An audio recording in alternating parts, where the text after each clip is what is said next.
Hi, this is Stacy. So we are going to continue on with Derm. So we're going to talk first about melanoma, and then we're going to talk about non-melatomatous disease.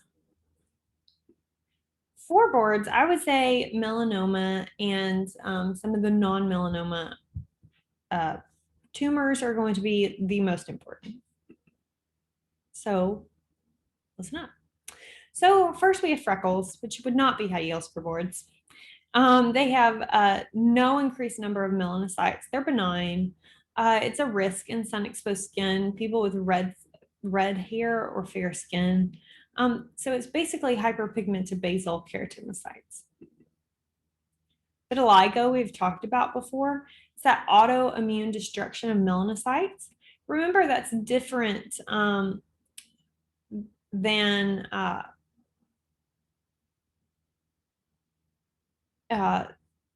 vitiligo. Make sure that you know the difference between that and albinism. Melasma is going to be hypermelanosis of sun-exposed areas, and it's associated with estrogen. Okay, lentigo is also known as age spots. They are not due to sun exposure, but it is sun-induced. It has elongation of Reed ridges, and so we can see these here's our Reed ridges being elongated. And increased pigmentation at the tips of the wreaths. And so we can see right here, like this increased pigmentation. You can see these like darker colors. And then linear non-nested melanocytes with hyperplasia, plus or minus solar elastosis. So we can see this like hyperpigmentation. So here's talking about neoplasia and neoplastic progression. So we first have normal cells right here in our first picture with apical polarity. And then we move on to dysplasia, where we have like a loss of uniformity. So we have a pleomorphism with increased nuclear to cytoplasmic ratio. We progress from dysplasia to carcinoma in situ or pre-invasion. So it's this irreversible dysplasia that has the entire thickness of the epithelium, but it's not going to penetrate into the basement membrane. The basement membrane is going to remain intact. So if we want to become more neoplastic, we get a invasive carcinoma. So now we've progressed. We have this dysplasia that has now invaded. It is not in situ anymore. It is not in the same place. Instead, it's invaded, and it's invaded the basement membrane using collagenases and hydrolases. And so there's going to be cell-to-cell contact lost, and it's due to this E-cadherin. So now we can see that it's invading, and it's really in this picture starting to invade and to spread into the blood vessel or lymphatics. And so as we get to that spread and it moves to other places and sort of like sets roots in other places, it's that seed and soil effect. So we have the seed of this tumor embolus, so from our original place, and then to the soil of like a target organ or capillary bed, like liver, lungs, bone, and brain. And that's what's seen in metastasis.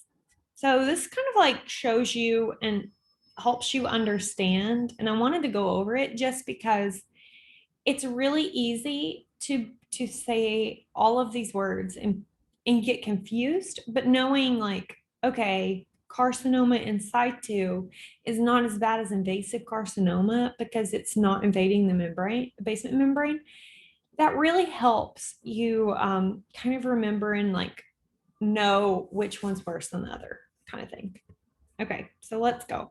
So let's like just first look at this picture. So we have normal tissue right here. Here's mild dysplasia. And so like you can just see the normal normal cells right here, normal squamous cells.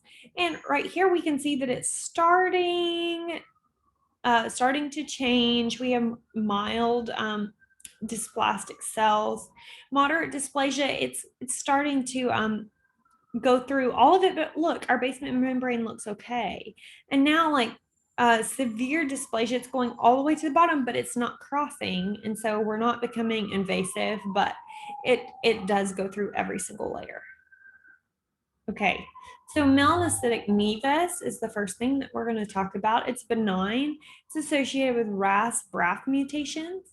They've got these small, circumscribed, symmetrically nested, prolific melanocytes with a round nucleic and pale cytoplasm. So looking at this, the classifications are going to be junctional, which are these histological rounded nest of melanocytes with on epidermal side of dermoepidermal junction. So we can see the nest on this like epidermal junction, and you can almost see this like purpley color going around it. Intradermal are going to be nest and melanocytes in the upper dermis around pilosebaceous units. So in the derm. Compound are going to be junctional. It's going to have junctional and intradermal components. So it's going to be in the epidermal and dermal areas. So we can see here's like epidermal and here's the dermal areas. Dysplastic nevus are going to be proliferative melanocytes and dermoepidermal junctions extending at least 3 reat ridges. So we can see right here, here's one, and here's one. And so it's extending 1, 2, 3. They are greater than 5 millimeters. They're irregular, asymmetric. So think about our like sort of melanoma. We're getting to melanoma, but it's like A, B, C, D, E. So that we think about with skin. So asymmetry, border is going to be irregular, color change, and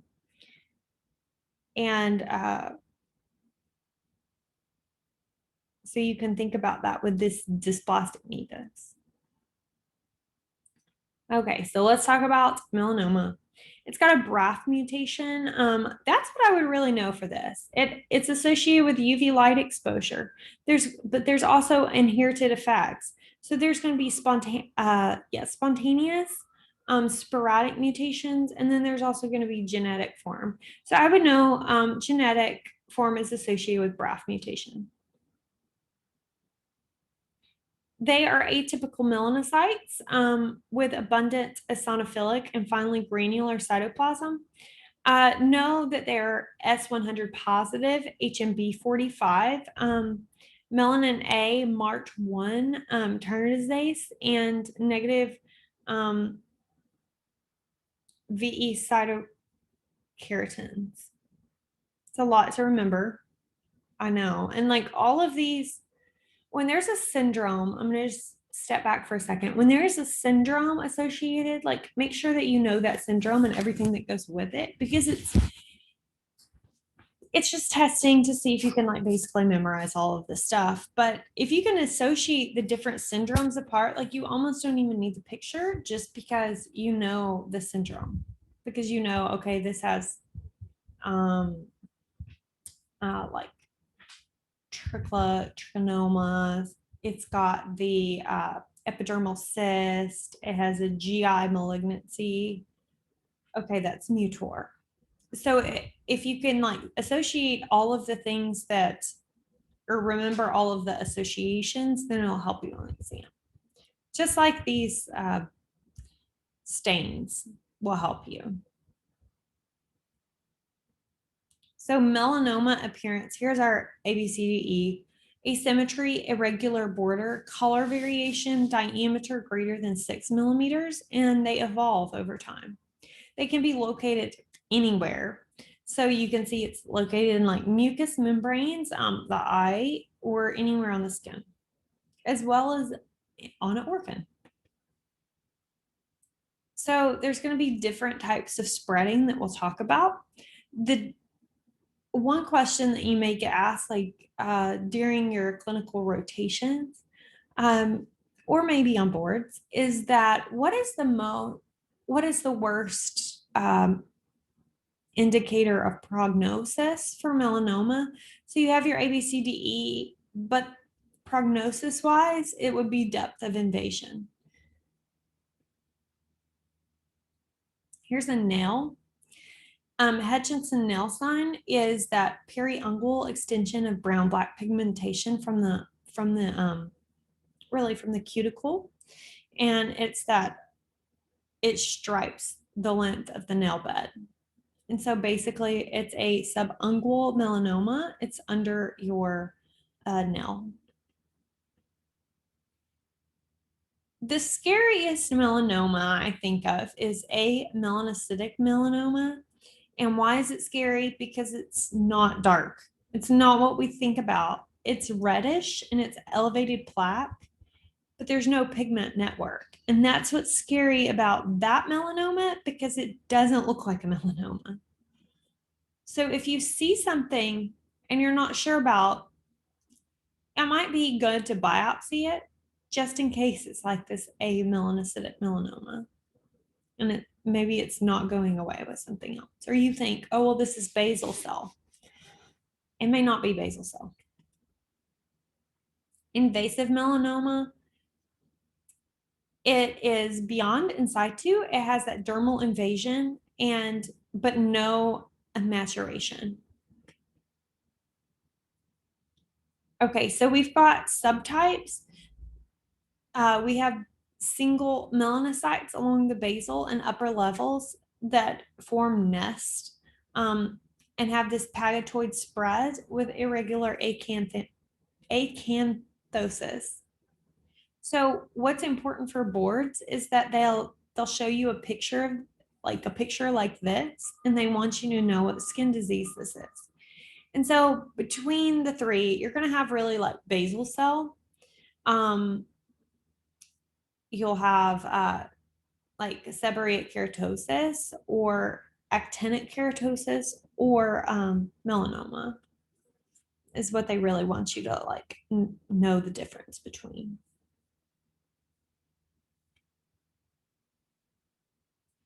So this is superficial spreading.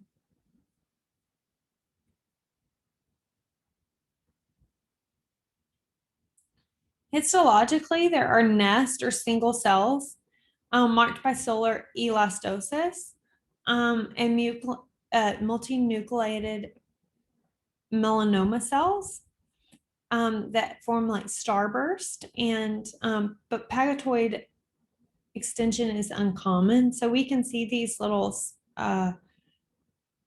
single cell at the basal layer right here in blue. And we can see these little accumulations in elastosis and nest. So we can see some.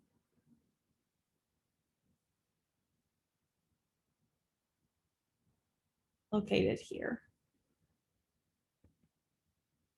And that's a lentigo Malagana melanoma. Acral lentiginous melanoma affects the glabrous or volar skin. It has a pagatoid spread and upward migration with spindle dermal components. So we can see this like spindle formation right here and there with this upward migration. Nodular melanomas have a high risk of metastasis in an early growth phase, so marked by like atypical epithelial melanocytes and internuclear inclusions. So we can see this atypia with our melanocytes, and you can see right here just this nodular looking growth. So looking at the difference, superficial spreading have nest and pagatoid spread. lentigo maligna has that basal layer and patagoid spread that is uncommon. So it's mostly basal layer. Acral is going to have the patagoid spread. So the ones that have the patagoid spread are going to be superficial spreading and acral lentiginous. And then invasive components are going to be epithelioid for superficial spreading, spindle or epithelioid for lentigo. Acral is going to be spindled, and then nodular is going to be epithelioid. So non-melanocytic are going to have negative HMB45, melanin A, or S100. So remember that S100 is associated with spindle cells. Nevi are going to have normal maturation, no atypia, no pagatoid spread, no necrosis, but they will have positive HMB45, melanin A, and S100 because they have melanin. They have spindle cells. Paget's disease will have a CK7 and CAM 5.2, but negative HMB45, melanin A, or S100. So this is good to know the differentiation. So if it's non-melanocytic, they're not going to have those positive factors like melanin or HMB45 or S100 that we see in melanoma.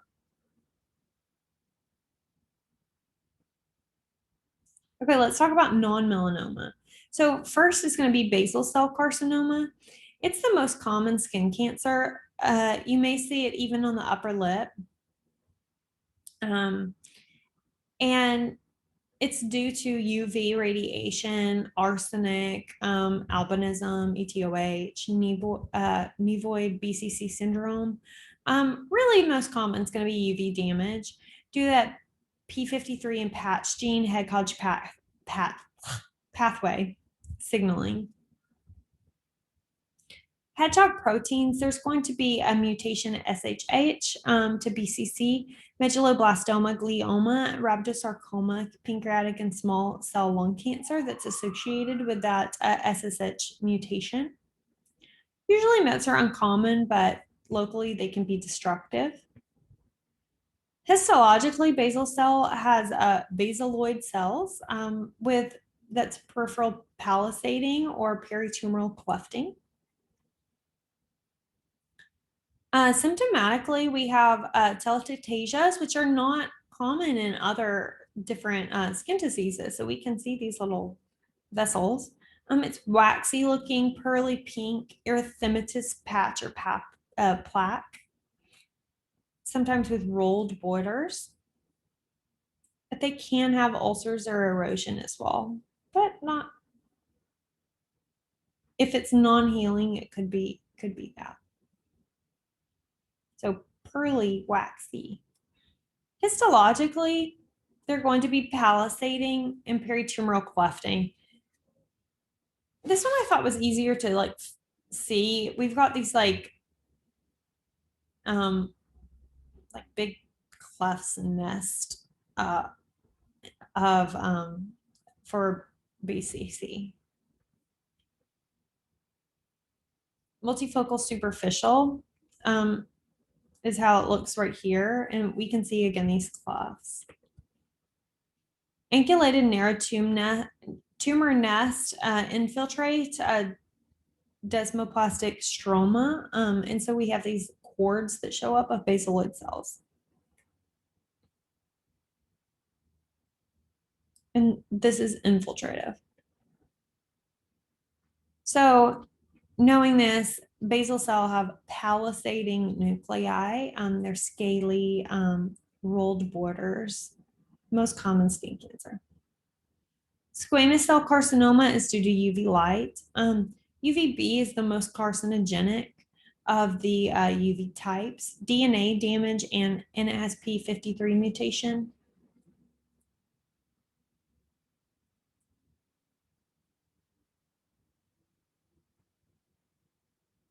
In Bowden disease, there's going to be SCC in situ.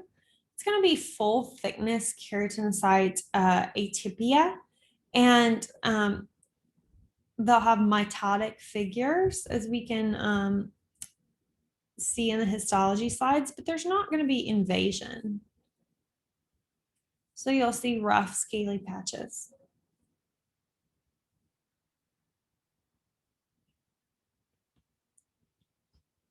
Invasive squamous cell are going to be malignant, invading the dermis.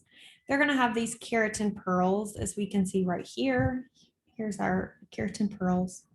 They'll have lots of intracellular connections as well. Some more.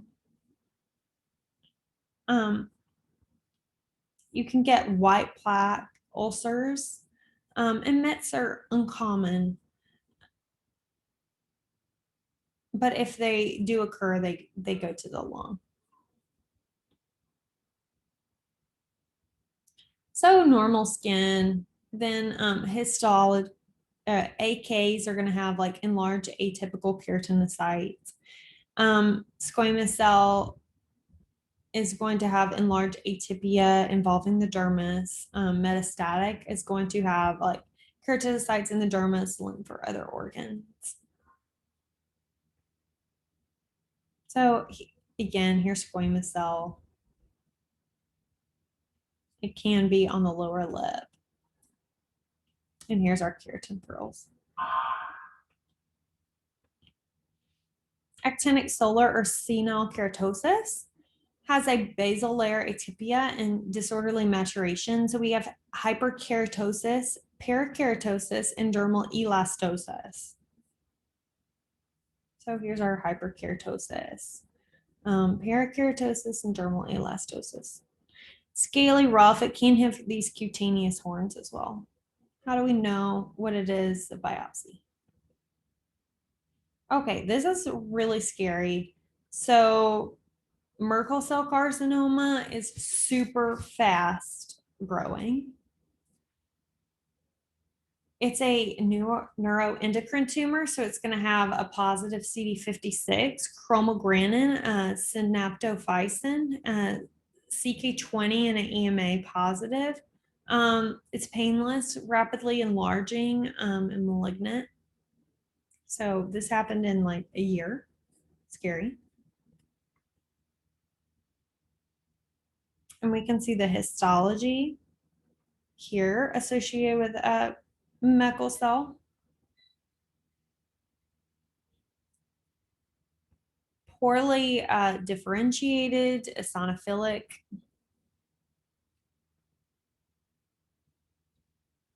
Cutaneous T-cell lymphoma or mycosis fungoides. It's going to be CD4 positive and CD8 negative. We have 4 stages: patch, plaque, tumoral, and Sézary syndrome. So here's our patch stage. There's ceriform changes in the epidermis and epidermal clonal CD4 cells. So we have pruritic erythematous macules and patches with telangiectasias and atrophy. Then we move to the plaque stage. There's going to have this infiltrate atypical lymphocytes with cerebriform nuclei alone or clustered in epidermis or small sheets in the dermis. Then we go to tumoral stage. You'll see a big tumor, dense dermal infiltrates, atypical T cells with cerebriform nuclei. So we see these big lumps right here. So it went from patch to plaque to now tumor. Then we get to Sézary syndrome. And it's these tumor cells in the blood. So we have this triad of erythema derma, LAD, and neoplastic T cells with cerebriform nuclei, Sézary cells. So the nuclei is absent. We have this scant light blue cytoplasm with this irregular nuclear membrane. So here's one, for example.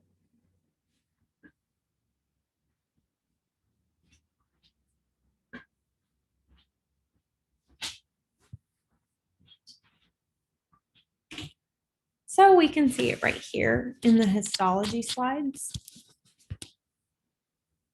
We can see that he looks, really erythematous. as well.